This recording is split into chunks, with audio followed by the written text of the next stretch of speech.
السلام علیکم۔ بسم اللہ والصلاۃ والسلام علی رسول اللہ۔ سوال ہے جی، حرام اور مکروہ کا مطلب کیا ہے؟ توجہ کے ساتھ سنیے گا، میں فقہی زبان استعمال کرنے لگا ہوں۔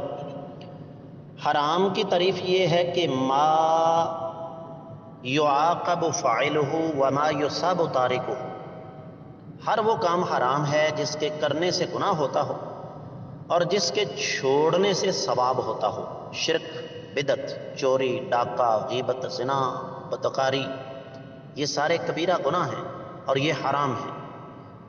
مکروہ اسے کہتے ہیں کہ شریعت اسے حرام تو نہیں کہتی، لیکن اس کا نہ کرنا کرنے سے بہتر ہے۔